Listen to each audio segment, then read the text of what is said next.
A broke nurse helped a man in rags, unaware he was a Mafia boss who returned to propose.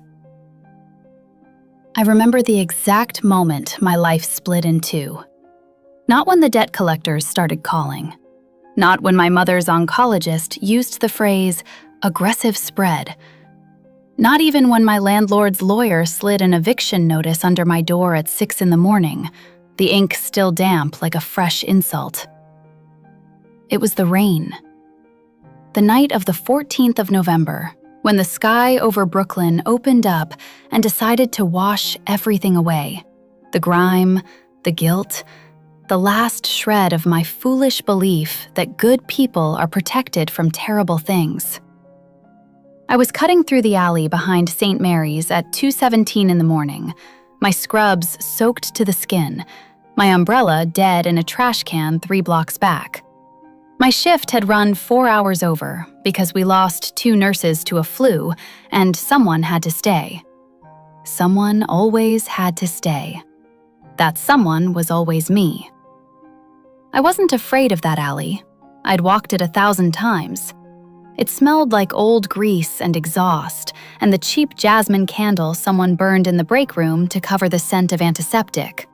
Familiar, harmless, mine. Then I heard the breathing. Wrong. Wet. The kind of breathing that means a body is working very hard just to stay a body. He was collapsed against the dumpster at the far end. A man, tall, even folded in on himself, dressed in rags that had no business being on a frame like his. Dark coat, shredded. Black hair matted to a face that looked like it had been built for intimidation and then put through something violent enough to test that theory. 2 wounds I could identify from 10 feet away. A gash along his left temple, bone deep, still weeping, and something worse at his ribs, where the coat had torn open and the dark fabric underneath was darker still. I stopped walking. I am not a hero. I want to be clear about that. I am a woman who has been tired for 3 years straight, who eats vending machine sandwiches for dinner on bad weeks and peanut butter from the jar on good ones. I had $37 in my checking account that night. My feet were blistered. I had a 7 a.m. shift in less than 5 hours. I dropped to my knees in the rain anyway. My hands found the worst wound first. Always the worst wound first. That's what they drill into you in nursing school. Triage is not about feelings, it's about sequence. I pressed my scarf against his ribs. The fabric soaked through in seconds. His breathing stuttered, and I said, out loud, to this stranger in the rain, "Stay with me. You stay with me right now." His eyes opened. Even in the dark, even with blood in them, they were extraordinary. Storm gray, with something inside them that I can only describe as the look of a man who has not been spoken to kindly in a very long time. He stared at me the way a drowning person stares at a hand reaching down. He said one word, ragged as torn silk. Angel. Then he was gone again. Not dead, unconscious, which meant I had a choice. Leave him there for someone else to find, or do the thing I was going to do anyway because I have never in my life been able to choose the other option. The emergency suture kit in my bag was technically hospital property. I was technically not supposed to have it. I opened it anyway. I stitched him in that alley, in the rain, by the light of my phone propped against the dumpster, my hands steadier than they had any right to be. 3 sutures at the temple, a compression wrap at the ribs. Nothing I could do about the depth of that one without imaging equipment, but I could slow the bleed. Then I got him upright. He was enormous. I am 5'4" and weigh 130 pounds after a heavy meal. I have no explanation for how I dragged that man 4 flights up to my apartment, except that the body will do things the mind refuses to calculate. I laid him on my couch. I changed his bandages twice before dawn. I gave him my last 3 ibuprofen and a clean shirt that had been my father's. I made sure he was breathing with the regularity of someone who was going to keep doing it. Then I sat in my kitchen with cold coffee and shaking hands and thought, I will never see this man again. And that is exactly how it should be. I was so beautifully, catastrophically wrong. If you're already here, already hooked, a quick subscribe keeps the darkness coming.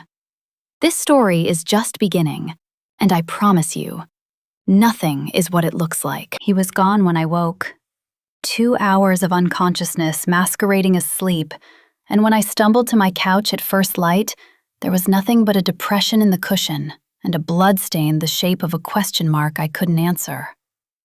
My father's shirt. Gone. No note, no name, just the faint ghost of a scent, gunpowder, and something expensive and dark, the kind of cologne that belongs in a world that has never heard of expired milk or 3 weeks late rent. I told myself it was finished. I went to work, I came home, I told Maya about it over the phone while she made the sounds of someone who is deeply concerned and also deeply unsurprised by my choices. Celeste, you stitched a stranger in an alley and took him home. I stabilized a patient in a non-clinical setting. That is the same sentence. She wasn't wrong. She never was. Maya Torres had been my closest friend since our first year at Brooklyn College, the kind of woman who wore her hair in a crown braid and her opinions like armor, who worked 3 jobs without complaint and still somehow showed up to every crisis in my life with coffee and a plan. She was the only person in my world who knew the full extent of how bad things had gotten. The student loans, my mother's bills, the letter from the hospital's billing department that I kept moving from drawer to drawer without opening. She knew because she was living a version of the same story. We all were in this part of Brooklyn. We worked and we bled and we kept the city running, and the city did not particularly care. The weeks after that night were the worst yet. My mother's oncologist called with results I had been dreading. The new treatment protocol would require 3 sessions a week at a facility that didn't accept her insurance, because nothing that actually works is ever covered. The number he quoted me was larger than my annual salary. I wrote it down on a piece of paper, and then I sat with it for a long time. And then I tore it up, because what else do you do with a number like that? Then the men came. It was a Wednesday, late, after my shift. I was unlocking my apartment door when I heard footsteps behind me, deliberate, not the shuffling of a neighbor. 2 of them, big, wearing the particular blankness of men who have been paid to be unpleasant. Celeste Amara. Not a question. They knew my name. The one who spoke had a scar bisecting his upper lip, and the kind of eyes that have learned to feel nothing while watching things happen. He told me, in a voice like gravel on ice, that my landlord had sold my debt, 3 months of back rent plus fees, to an organization that had different collection methods than a standard eviction notice. You have 72 hours, he said, to pay, or to have a very educational conversation about the consequences of not paying. The second man smiled. I remember that smile. I still see it sometimes when I close my eyes. They left. I stood in my hallway for a long time. Then I went inside, sat on my blood-stained couch, and called Maya. Come over, I said. How fast? Yesterday. She arrived in 20 minutes with takeout containers and the look of someone preparing for war. We sat on my kitchen floor. The chairs were better for her back, and I told her everything. The men, the 72 hours, the number the oncologist had given me. Maya was quiet for a long time. Then, run, Celeste. I will help you pack. I'm not running. You are one woman with a nursing salary and a dying mother. Don't say dying. And you just had Antonio Scarlatti's collectors at your door. Do you know who Scarlatti is? I didn't. Not then. Not really. a name you hear in whispers, a shadow you learn to avoid without being told why. The Butcher of Brooklyn. That's what Maya said, and she said it very quietly, the way you say the name of something you don't want to attract. I told her I still wasn't running. She looked at me for a long time with an expression that was equal parts love and exasperation, which is the primary expression of everyone who has ever truly known me. "Then God help you," she said. And she stayed. She always stayed. He returned on a Thursday, 16 days after I stitched him in the rain. I had just finished a 12-hour shift, and my feet were sending urgent messages to the rest of my body about their current state. The streetlights outside St. Mary's were doing their usual thing, that flickering half-life that made everything look like a fever dream. I was thinking about nothing except whether I had anything at home that constituted dinner. Then I saw the car. A black Maybach parked at the curb with the idle confidence of something that has never needed to hurry. The kind of vehicle that doesn't belong in front of a charity hospital at 10:30 at night, or at any point in my particular zip code. The back door opened, and I stopped breathing. The man who stepped out was not the man in rags. He wore the same face, that impossible architecture, jaw and brow cut like a warning, but everything else had been rewritten. Black coat, tailored to within an inch of its life. White shirt, open at the throat. Cufflinks that caught the light like small, cold stars. He moved through the rain as though it was performing for him rather than falling on him, each step precise and unhurried and absolutely certain of its destination. His destination was me. Behind him, half a step back and 2 degrees colder, stood a man I would come to know as Enzo Ravelli, lean, dark-eyed, scanning the street with the systematic thoroughness of someone whose job is to identify threats before they become problems. His gaze moved over me once, briefly, and I had the disorienting sensation of being catalogued. Lorenzo Bellamorte walked up to me and stopped close enough that I could smell him. Gunpowder and that expensive dark cologne, and something underneath both of those things, something almost warm, almost human. He said, "You saved my life." His voice was low, not quiet, low, the way a cello note is low, the kind of sound you feel in your sternum. Up close, the storm-gray eyes were sharper than I remembered, alert in a way that felt like surveillance. I said the only sensible thing available to me. "You took my father's shirt." Something moved across his face, not quite a smile, the shadow of one. "I'll replace it." "It's irreplaceable." "Everything has a price, Miss Amara." My name in his mouth, spoken like he'd known it for longer than was comfortable, like it had been sitting on his tongue, waiting. "How do you know my name?" He reached inside his coat and produced a black card, matte, no visible logo, the kind of card that doesn't need one, and held it out. When I didn't take it immediately, "Your debt to Scarlatti's collectors, your mother's treatment, 16 weeks of back rent. I've already handled the first 2. The apartment will follow by morning." The pavement felt uncertain under my feet. I don't want your money. I am not offering a loan." He stepped closer. The rain kept falling, and I kept standing there, completely failing to move away from him. "Marry me, Celeste Amara." The sentence hit me like cold water. "I don't know you." "You held my life in your hands. That is more intimacy than most people I've known for years." That's not how marriage works." "In my world, it is." I stared at him. He stared back, utterly composed, as though he had proposed to nurses in hospital parking lots before and found the experience unremarkable. The black card was still extended. I was still not taking it. "Who are you?" "Lorenzo Bellamorte." I knew the name. Everyone in Brooklyn knew the name, the way they knew fault lines. You didn't need to understand the geology to feel the ground shift beneath you. "You're serious?" "I don't perform." I looked at the card. I looked at him. I thought about the men at my door with their collection method eyes.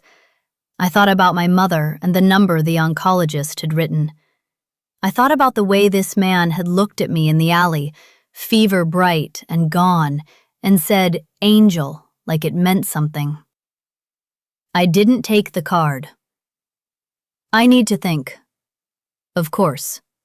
He stepped back, returned to the Maybach, paused at the door with his hand on the frame, and turned to look at me one last time over his shoulder. And something in that look was not composed at all. Something in it was the man in the rain. "My offer doesn't change," he said. And he was gone. I stood on that pavement for 6 minutes. I counted. Then I went home, locked every lock on my door, and did not sleep at all. Comment below. She stitched a stranger in the rain, and he came back as a king. What would you have done when he said, "Marry me"? Drop your answer below. I want to see where you stand before this story really begins. By morning, the debt was gone. I know this because the collector's calls stopped. I know this because when I opened the letter from the billing department I had been avoiding, the balance read 0. I know this because Sal Moretti, the man who had looked at me with that smile in the hallway, left a voicemail at 6 a.m. that was nothing but 12 seconds of silence and then a hang-up, the sound of a man who has been told very clearly to let something go. I sat at my kitchen table with the letter and felt something I couldn't name. Not relief. Relief is clean. This was complicated, threaded through with the knowledge that someone had reached into my life with both hands and rearranged it overnight, and that I had not given permission, and that I was not sure whether to be grateful or terrified. Both, as it turned out. The answer was always both. My mother called at 8. She had been transferred. She told me this with the cautious brightness of someone who doesn't want to get excited about something that might be taken away, to a new facility on the Upper East Side. New oncologist, new treatment plan. The words clinical trial and promising results appeared in the same sentence. She asked me if I knew anything about it. "I might," I said. "Celeste, what did you do?" "I made a choice, Mama." There was a long pause.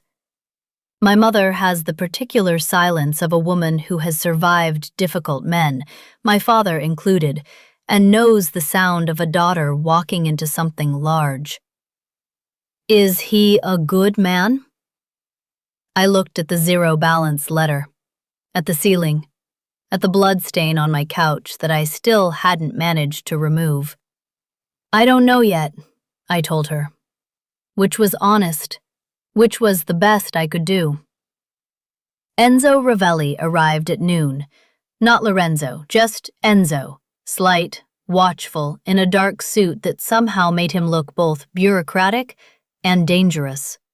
He handed me a card with an address and a time, 7 p.m., a restaurant in Lower Manhattan whose name I recognized as the kind of place that doesn't appear on Google Maps. "He wants to meet properly," Enzo said. His voice had no inflection, no affect, just information delivered like a report. "Is this a request or a summons?" A pause so brief it almost wasn't. "It's a request." What's the difference in his world? Enzo looked at me then, really looked at me, with something that wasn't quite respect but was adjacent to it. In his world, a summons doesn't come with a choice. He gave you one. He left. I called Maya. He wants me to have dinner with him. Lorenzo Bellamorte wants to take you to dinner. Yes. As in, sit across a table from you with silverware and… Yes, Maya. What are you going to wear? That, more than anything, is why I love her. The restaurant was everything I expected and nothing I was prepared for. Private room, dark wood, candlelight, walls hung with paintings that probably had their own insurance policies. The kind of silence that costs money to maintain. Lorenzo was already seated when I arrived. That mattered, I realized later. He arrived first. He waited. In his world, that was not nothing. He stood when I entered the room, old-world courtesy that had nothing performative about it, no audience to impress. He just stood because I walked in. We ate, we talked. This is the part where I tell you he was nothing like what I expected, but that's not quite right either. He was exactly what I expected, controlled, watchful, economical with words, and also something else entirely, something that surfaced in the unguarded moments when he asked about my work and actually listened, when he remembered things I'd mentioned only in passing and built on them, when he refilled my glass before I realized it was empty with the unconscious attention of someone who notices small things about the people they care about. Why a nurse? He asked, somewhere between the second and third course. I wanted to fix things. Things. People. Broken things. Things that were suffering. He was quiet for a moment. And if they can't be fixed? Then you make them comfortable. You make sure they're not alone. He looked at me for a long time across the candlelight. I watched you, he said finally, not apologetically, as a fact offered cleanly. I know. For 6 weeks after the alley. I know. And you're not angry. I set down my fork, met his eyes. I'm furious. I'm also here. Another of those almost smiles, closer this time. That's the most honest thing anyone has said to me in 4 years. We didn't talk about the proposal again that night. We didn't need to. Something had shifted in that room, quiet as a tide, not a decision made, but a direction taken. I could feel the current of it, and I couldn't tell yet whether it was carrying me somewhere or pulling me under. Both, as it turned out. The answer was always both. He showed me the penthouse 3 days later. Not as a gift. He was precise about that, which I appreciated more than he knew. Not yours, he said, mine. But yours to occupy, if that's what you choose. I have found that the difference between possession and invitation is the only difference that matters. It was on the 42nd floor of a building on the Upper East Side that was not listed in any public registry. The elevator required a key. The living space was vast and spare. Dark floors, high ceilings, windows that turned the whole city into a painting you could walk around in. There were antique weapons mounted on the east wall, I would learn later, each one with a provenance that predated the Bellamorte Empire by generations. There were also books, shelves of them, floor to ceiling, the kind that have been read rather than displayed. I walked through it slowly while he stood near the window and watched me. Enzo had remained in the elevator, which was either discretion or strategy or both. I stopped in front of a small framed photograph on a shelf between 2 volumes of Dante. A woman, dark-haired, young, sitting in what looked like a garden in southern Italy. Something about the line of her jaw was familiar. Your mother? She died when I was 11. No softening, no apology for the directness. Just the fact of it, clean as a cut. I'm sorry. She was the last person who spoke to me the way you did, in the alley. I turned from the photograph to look at him. He was watching me with an expression I was beginning to learn, that particular stillness that preceded something real, the stillness of a man who has built walls so high he's forgotten what it felt like before them. That's why, isn't it? I said. Not a question. I was thinking out loud, the way I did when a diagnosis started assembling itself. Why you watched me. Why the proposal. It's not just what I did that night. No, he said. You came back every shift.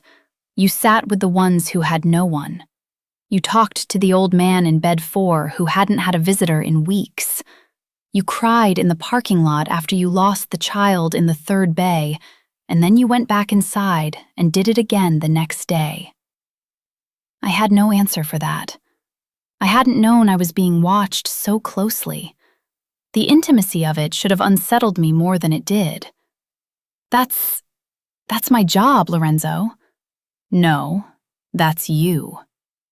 He crossed the room, slow, deliberate, giving me every opportunity to step back. I didn't.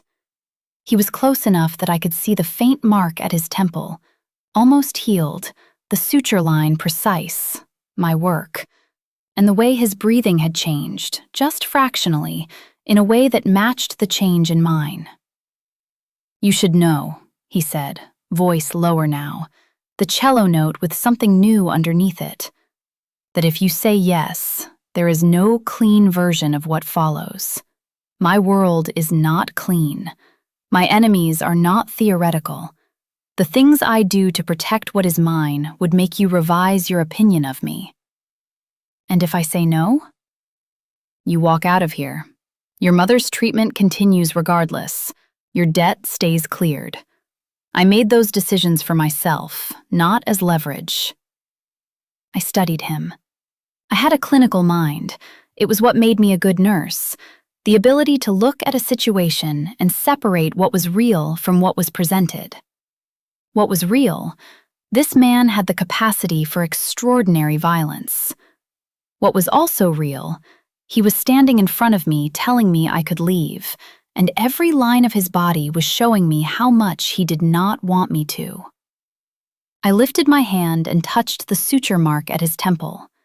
One fingertip, brief. His eyes closed for precisely 2 seconds, the only unguarded thing I had seen from him. Tell me about your enemies, I said. He opened his eyes. Something in them shifted, deep and seismic. Are you saying yes? I'm saying I need information before I make a decision. I'm a nurse. We don't proceed without a full clinical picture. And this time, he actually smiled. Small, sharp. The smile of a man who had not used that muscle in too long and was surprised to find it still worked. Sit down, Celeste. I sat. He sat across from me, and he began to talk. We stayed in that apartment until 2 a.m. He told me things I suspected no one outside his inner circle had ever heard. Not confessions, not weakness, just truth delivered in that careful, low voice. And I gave him truth in return. And somewhere in the exchange, the thing between us stopped being a transaction and became something I didn't have a clinical term for. I did not stay the night.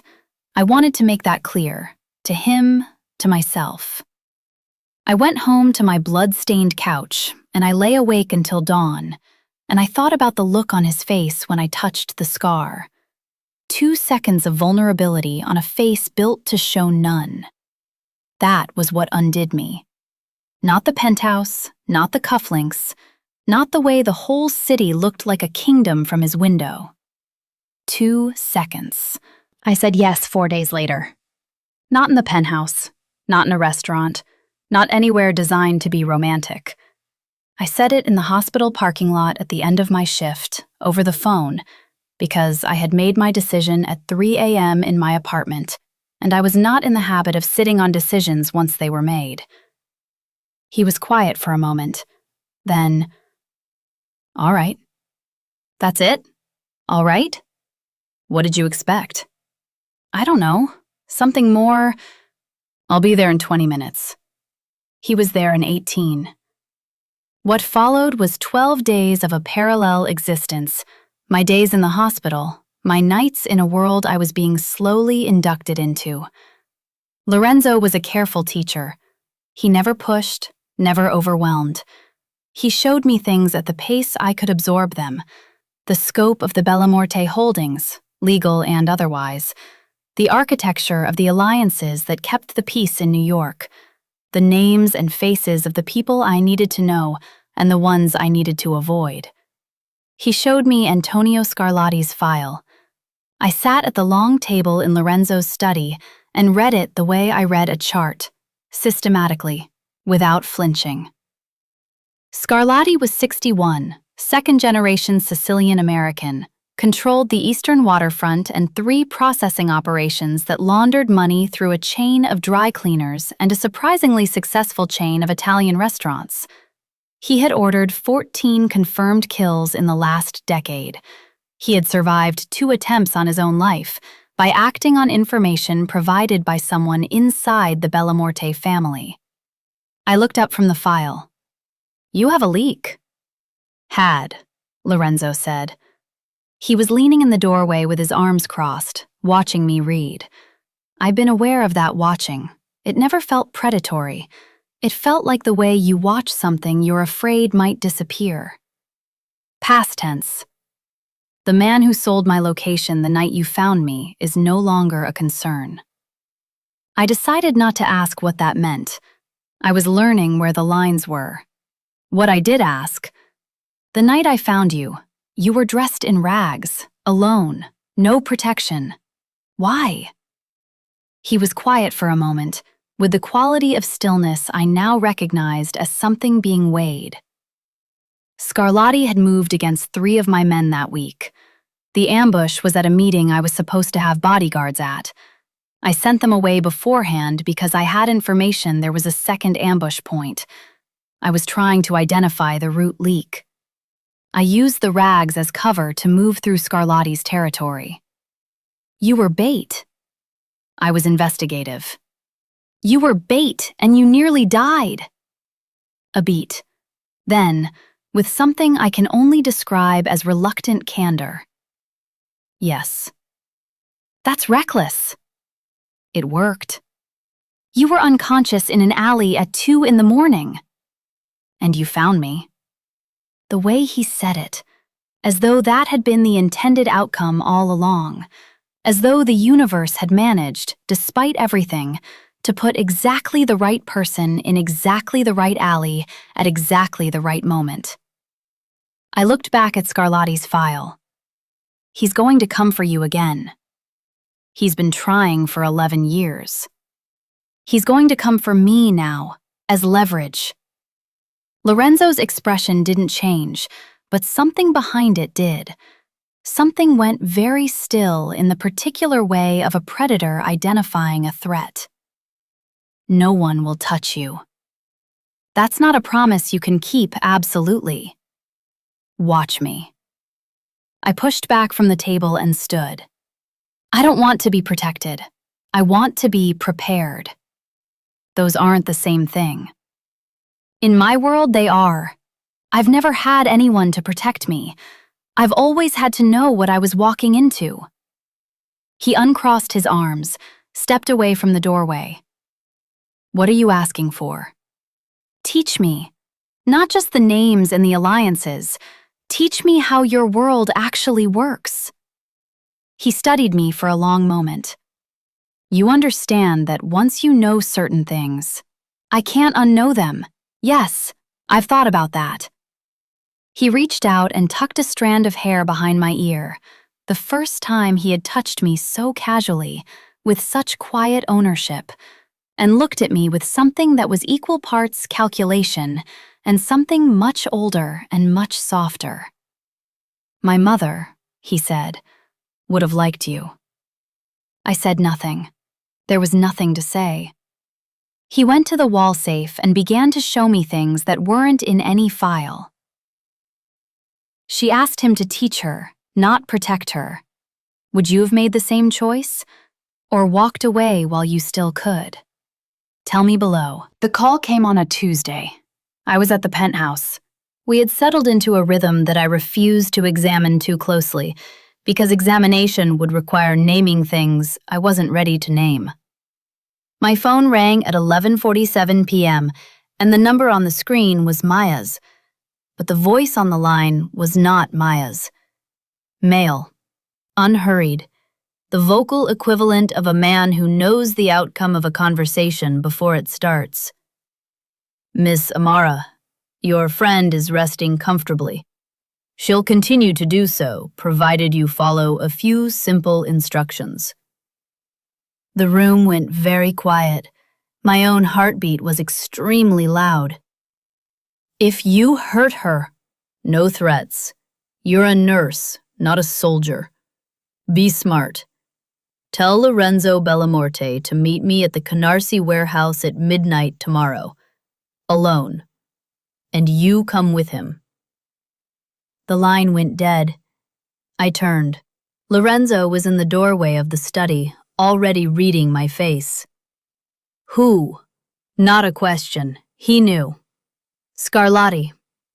The stillness that came over him was different from his usual control. This was colder. The temperature of it dropped the room by several degrees. "Where's your phone?" he said in a voice completely without affect. "Lorenzo, your phone. Now." He took it, disappeared into the study for 4 minutes. When he returned, Enzo was with him. I hadn't heard Enzo arrive, which told me either there was a second entrance I didn't know about, or Enzo moved through walls. They spoke in rapid Italian for 30 seconds. Then Lorenzo turned to me. "She's at the Canarsie property. Scarlatti owns it through a construction shell. She's alive. His people aren't authorized to touch her without direct order. This is a pressure move, not an execution." "How do you know that?" "Because if he wanted her dead, she'd already be dead, and you'd have found out through the news." That was the most brutal comfort I had ever been offered. I accepted it because there was no alternative. "We're not going to the warehouse." "You're not going anywhere," Lorenzo said. I felt the heat of anger before I'd even fully processed the sentence. She's my friend, and this is designed to get me in an enclosed space where Scarlatti's men have controlled all the variables. I walk in there with you. I walk into a kill box. "So you're going to leave her?" "I'm going to get her out. Tonight. Without giving Scarlatti what he wants." He crossed to me and took my face in his hands, both of them, thumbs at my jaw, eyes on mine, with an urgency that was nothing like his usual containment. "I need you to trust me for the next 3 hours. Can you do that?" I wanted to argue. I wanted to tell him that trust was not something handed over on demand, that it was built in increments and proved under pressure, and he hadn't had enough time to earn that particular amount of it. But I looked at his eyes, and what I saw there was not the calculation I'd expected. What I saw was fear. Controlled, disciplined, disguised as resolve, but fear. He was afraid for me. 3 hours, I said. He kissed my forehead. The only time he had kissed me. I filed that away in the part of my brain that catalogs things for later. Then he and Enzo were gone. I sat in the penthouse with its weapons on the walls and its Dante on the shelf, and the city spread out below me like something that had never pretended to be safe. And I thought about Maya. I thought about her crown braid and her coffee, and her expression that was always equal parts love and exasperation. I thought about her saying, "God help you," on my kitchen floor. I thought about the fact that she had been taken because of me, because I had made a choice 3 weeks ago in a parking lot, and every choice has a cost, and sometimes the cost isn't paid by the person who made it. An hour and 40 minutes later, my phone rang. Maya's voice. "Celeste, I'm okay. God, I'm okay. There are men with guns, and they're very polite about it, which is somehow scarier than, 'Maya, are you hurt?' 'No, not at all. They gave me food. Celeste, they gave me excellent food, which is, I don't know what to do with that.'" I was already crying. Quietly, so she wouldn't hear it and get more scared. "I'm coming for you. It's going to be okay." "Where is Lorenzo?" "Handling it." A pause. "Is he as terrifying in person as everyone says?" "More," I said, and somehow it came out tender. Lorenzo came back at 3 in the morning with blood on his collar and Maya Torres in the back of the car. I know what happened at that warehouse. He told me later, quietly, without embellishment or pride. He did not go to the warehouse. He went instead to Scarlatti's other property, the one Scarlatti considered secure, the one Scarlatti had not advertised. Lorenzo had known about it for years. He had been patient about knowing, saving the knowledge for the moment it would be most useful. He walked in with Enzo and 2 men whose names I never learned, and he put a bullet between Antonio Scarlatti's eyes while the man was still in the middle of a phone call ordering my friend's transfer. He carried Maya out himself. I stood in the entrance hall of the penthouse when the elevator opened and Maya stumbled out looking bewildered and furious and thoroughly unharmed, and I grabbed her and held on, and she held back, and we stayed like that for a long time while neither of us said anything.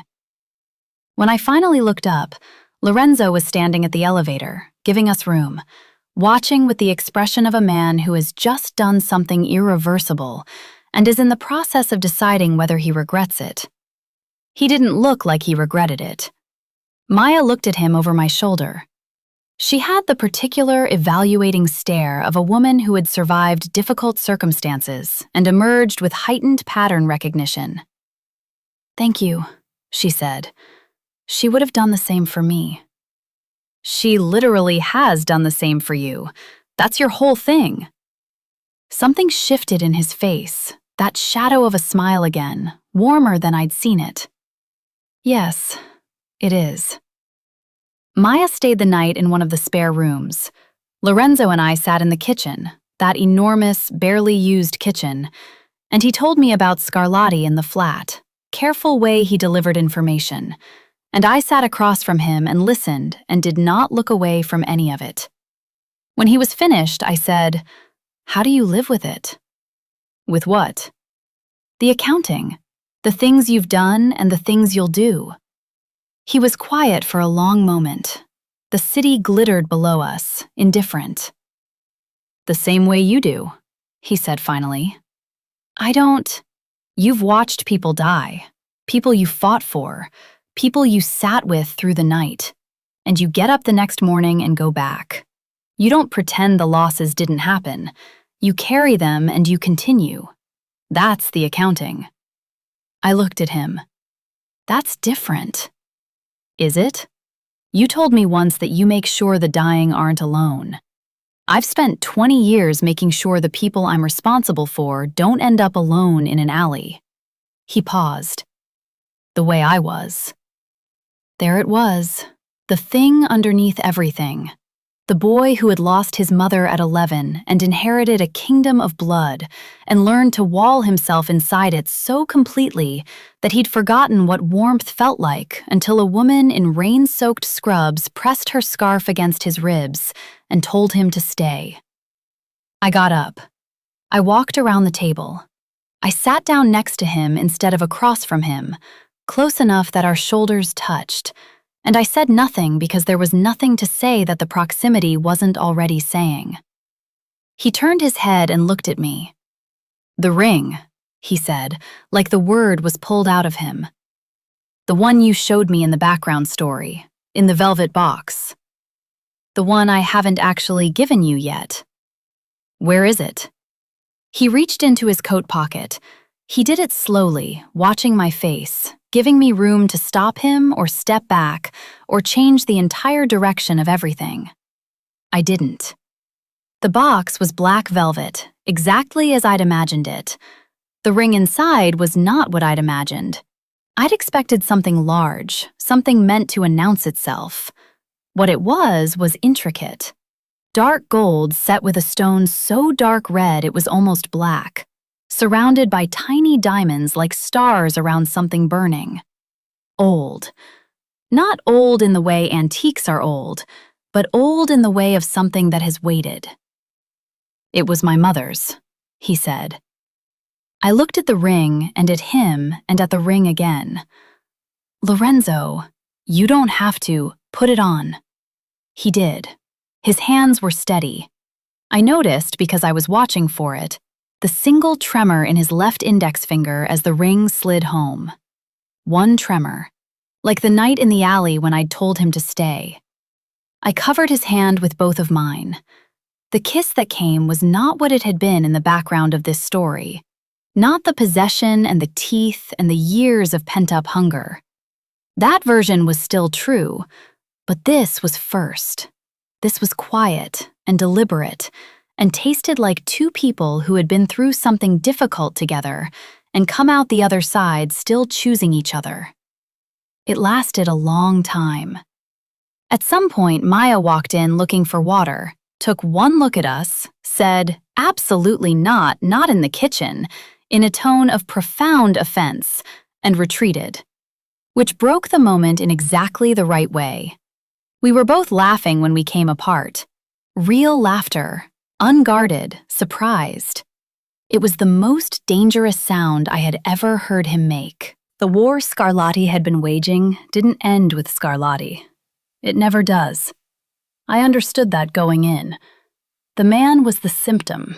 The machine behind him had its own momentum, and it took 3 weeks and a great deal of careful maneuvering before the various pieces of his operation either collapsed or were absorbed or, in 2 particular cases, chose to swear allegiance to Lorenzo rather than face the alternative. I was not a passive observer of those 3 weeks. This is what I want you to understand. I did not become someone else. I did not transform into a woman who carries weapons and dispenses cold justice and has forgotten what it means to cry at a patient's bedside. I was a nurse. I stayed a nurse. But I am also a woman who has always known that the world is not divided into safe people and dangerous people. It is divided into people who have the means to protect what they love and people who don't. And I had spent my entire life in the second category. Lorenzo was teaching me to live in the first. What I contributed, and I tell you this not with pride, but with the clarity of someone reviewing a case file, was information. I am a person who listens. I have spent years at bedsides learning to hear what people mean rather than what they say, to read the space between words. In those 3 weeks, at the dinners and the meetings and the careful negotiations that Lorenzo walked me through, I listened. I heard things he had missed. Not because he wasn't brilliant, he was, but because the men in those rooms had been watching him since he walked in and had calibrated everything accordingly. They watched me the way you watch furniture. It was a profoundly useful thing to be underestimated. The information I gathered, the name dropped too casually, the phone checked at the wrong moment, the alliance almost mentioned and then swallowed, I brought to Lorenzo in precise, clinical detail, the way I presented patient histories. He listened with complete attention. He acted on what I gave him. 2 of the 3 weeks' worth of decisions that accelerated the Scarlatti network's collapse can be traced directly to intelligence I provided. Lorenzo told me this, not as a compliment, as a fact, offered the same way he offered all his facts, clearly, without softening. You're good at this. I'm good at listening. That's different. In my world, it's the most dangerous skill there is. The final piece came from a document. Scarlatti had been moving against Lorenzo for 11 years. The resource fueling that campaign, the money, the men, the persistent intelligence about Bellamorte operations, had a source. Everyone had assumed the source was the waterfront holdings. I had read enough of the files by that point to suspect otherwise. There was a pattern in the ledgers Lorenzo showed me, not the criminal ones, the legal ones, the ones so boring they were never examined closely. A property management company with holdings across 4 boroughs, tenants who never complained, maintenance requests that never corresponded to actual repairs. The kind of business that exists to move money with a layer of legitimacy on top. I had been a broke nurse living in debt for 3 years. I knew what financial camouflage looked like up close. I brought the ledgers to Lorenzo at midnight, spread across his kitchen table, with the relevant lines annotated in my precise nursing handwriting. This is the funding mechanism, not the waterfront. This. He looked at the annotations. He looked at me. How did you... Sal Moretti ran the same pattern when he bought my debt from my landlord. Shell companies. Real expenses against fake ones. The money moves sideways, not vertically, so it doesn't show up in the obvious places. He was quiet for a very long time. If we freeze this entity, the remaining Scarlatti operations collapse within 72 hours. That was my assessment. He called Enzo. He called his lawyers. He called people I had never met and would probably never know, and over the next 48 hours, the machinery I had identified was dismantled with surgical precision. On the 72nd hour, the Scarlatti network sent a formal communication requesting terms. Lorenzo's response took 4 words: dissolve or be dissolved. They dissolved. The wedding was small. My mother sat in the front row in the new dress we'd bought together, looking better than she had in 2 years. The trial treatment was working, cautiously, provisionally, which was the best kind of working in oncology. She cried. Maya wore a red dress that she described as thematically appropriate and cried harder than my mother. Lorenzo's side of the room held Enzo and 4 men whose names I knew and histories I had read, all of them in black, all of them wearing the particular careful expression of people witnessing something they hadn't expected to see from the man they worked for. The officiant said the words. We said ours. Lorenzo's hands were steady. Mine were too. Afterward, in the car, heading back to the penthouse, now home, now mine in the way things are yours when you've paid for them in something other than money, he took my hand and held it without speaking. He was looking out the window at the city, at the lights and the rain, because it was raining again, because Brooklyn had apparently decided to be thematically consistent. What are you thinking? I asked. That I should have died in that alley. You didn't? No. He turned from the window to look at me. An angel found me. I squeezed his hand. I'm not an angel. I'm a nurse. There's a meaningful difference. Not to me. Outside, the city streamed past. The East River was dark, and the streetlights were doing their dying heartbeat thing, and somewhere in Brooklyn, people were working double shifts and crying in parking lots and choosing kindness even when they had nothing left to give. I knew, because I had been them. Because I still was them in every way that counted. I had not become someone else. I had simply become someone with armor. His name on my wrist like a brand. His world around me like a fortress. His mother's ring on my finger, older than either of us, heavier than anything I had ever carried, and somehow the lightest thing I owned. I leaned my head against his shoulder. He put his arm around me. The rain kept coming down. There was no fairy tale in this.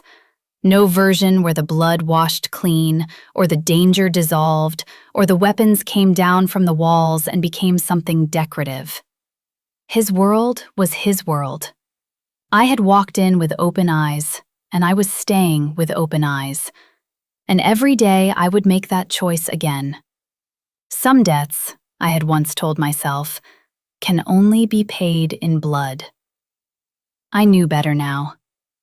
The only debt between Lorenzo and me was the oldest one, the one that had nothing to do with money or power or empire, the one that said, "You stayed when you didn't have to.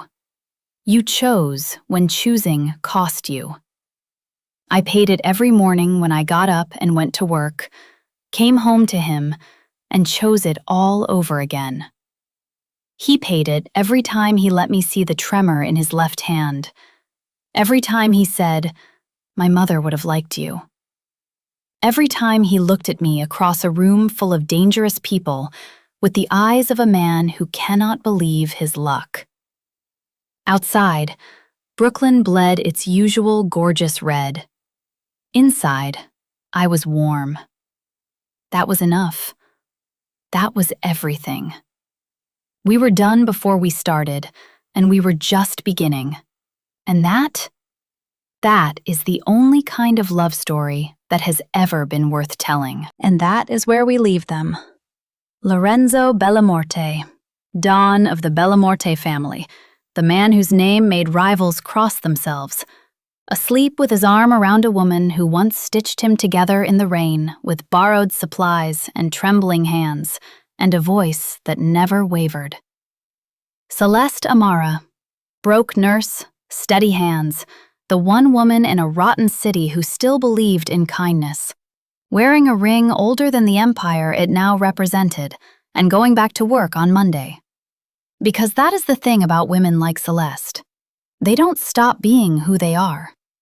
They just stop apologizing for it. If this story kept you here to the end, if you felt the rain on that pavement, if you held your breath when Maya's phone rang, if something in you recognized the weight of choosing someone who has never been chosen, then you already know what to do. Subscribe. Leave a comment. Tell me which moment broke you open. Tell me if you would have run or stayed. The darkness keeps going.